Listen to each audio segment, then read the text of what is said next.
To address concerns about the undue influence of those who make large contributions to political campaigns, would you support legislation to prohibit contracts, grants, and tax breaks that might otherwise go to such contributors? Ms. Lewis, would you begin? You know, part of the work that I've done took me around the world. And as I was out giving a message of making sure that government is open and transparent and accountable, I found out that people back home, and I realized that we can't do that. So would I totally support that? Absolutely. Because we have to end the pay-for-play system that has plagued DC government. We have to make sure that we are accountable to the residents who have voted, to make sure that we have a partner in government as the Attorney General that was supported, that was endorsed by our residents. We have to make sure that we're fully funding our Inspector General offices, because it's going to be those types of partners that we're going to need in order to make sure that we uphold all of our laws and all of our rules and make sure that we do not have undue influence. And so yes, making sure that contractors who are currently who currently have contracts should not be allowed to be contributed. Thank you. Mr. Gregg? I can answer that quite succinctly. I introduced legislation that would do exactly that, and it sat dormant in the council. It said that those who are candidates or recipients of large contracts that are being defined as a six-figure number would be unable to make contributions then to candidates, and candidates would be unable to accept those contributions. We included in that legislation a prohibition on money orders, and we included in that legislation a prohibition on bundling, which is a typical process. And frankly, it went nowhere in the council. So I would be happy to renew the legislation that we've already submitted, and would hope that the council this time around will pass it. Mr. Wells? This is an issue, and I know that's very important to DC for democracy. We have to figure a way to somehow end a pay-to-play government. That is undoing not just the confidence in our government, but the choices that are made on who gets contracts, who gets tracts of land, who gets to play with DC government. But I'll show you how hard it is. The last time we just had a vote on this, I introduced an amendment that said, how about if you have a contract with DC government and the council votes on it, and you give money to a council member or anyone running for mayor. And you know what? Just to disclose on that contribution, the council members that voted against it, Vincent Orange, Jack Evans, Muriel Bowser, they don't even want you to know that that is a contractor. They're voting on their contract when they fund their campaigns. This is going to be tough, but we can do it together.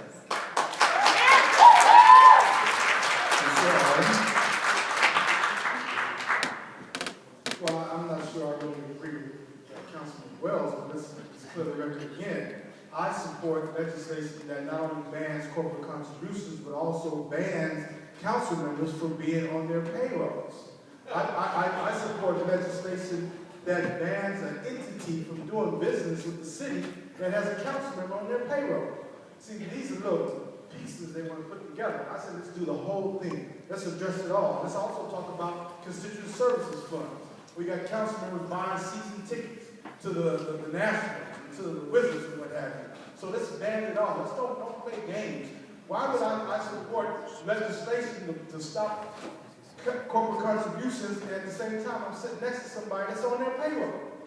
And why would I want to support someone who is on the payroll of an entity, and I see those contracts go from $30 million up to $150 million, and then that person recuses himself? Who are you kidding? Thank you. So let's address all of them. If you're going to do it, let's do it right. Mr. Shalala? This is the fundamental issue of democracy, is voting. And I was involved in an initiative back in 1991 called Initiative 41 that limited campaign contributions for citywide races to $100. And guess what? The city council overturned it. I understand the corrosive impact of money on government, on elected officials. We've seen it over and over again. This is a replay, folks.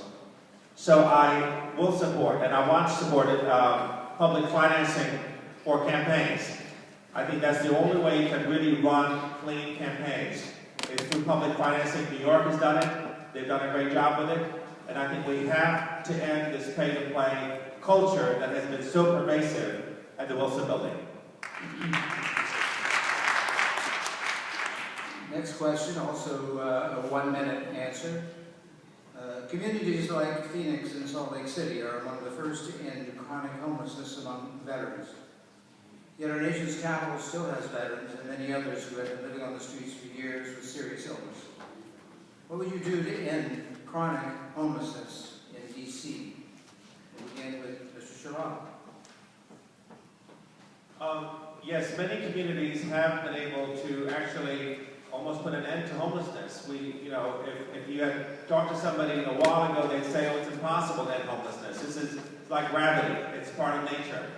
And it's not. It can actually be end. There is such thing as permanent supportive housing that can be given to people that are chronically homeless, that have issues, for whether they're mental issues or substance abuse issues.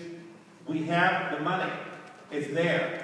We spent $54,000 right now for a family to put them up in DC General. That is unacceptable. That is money that could be much better spent by providing some permanent housing for folks that need it.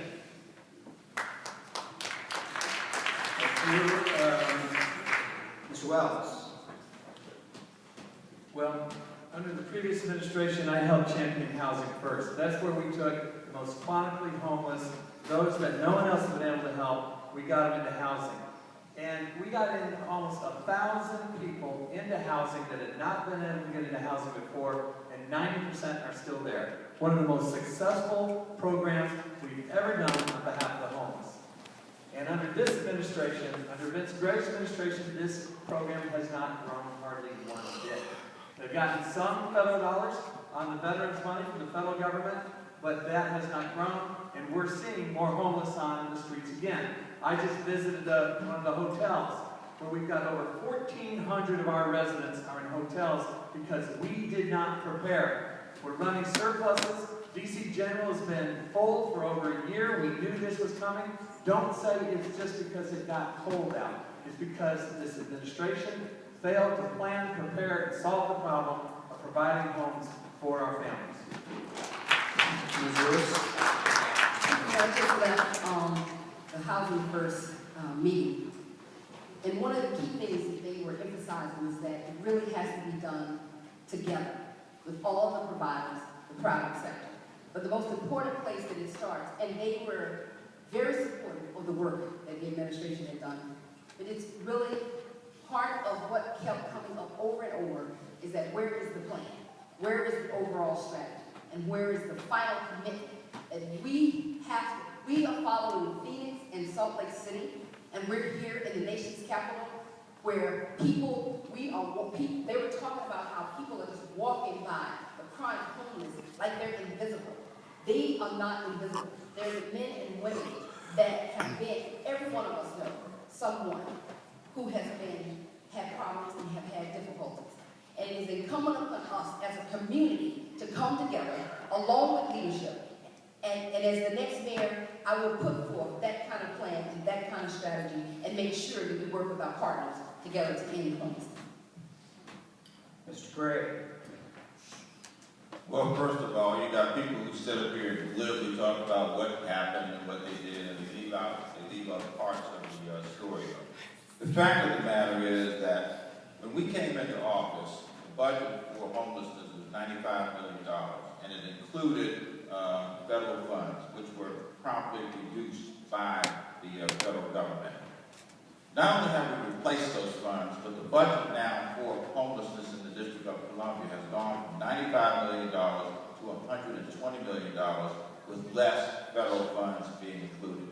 The permanent supportive housing budget has gone from $9.4 million up to $21.4 billion. The fact of the matter is, we also, for the first time, have done assessments of everybody who is in the TANF program and there are people who are in the tenant program who wind up in the homeless families program. We have done the unprecedented, and that is put $187 million into affordable housing in the District of Columbia, and that is going to improve outcomes for people in the city. Thank you. Mr. Orange. The issue here is not with the money. Yes, we put $187 million in the Housing Production Trust Fund. The issue is how we spend the money. And that is the issue. The issue is, where is the plan for homeless people? And then once you decide how much you're going to spend on that, then let's spend the money. Now, with $187 million in your Housing Production Trust Fund, that means on the market you can go out and have access to $1 billion. All we have to do is pay the debt service and build the proper facilities and get it done. The same way with the New Communities Initiative. There's 4 initiatives that the administration is backing away from. And this came from the plan, the Economic Researchers of Washington, D.C., Citizens Plan for Prosperity. That's the plan that has got us to where we are today.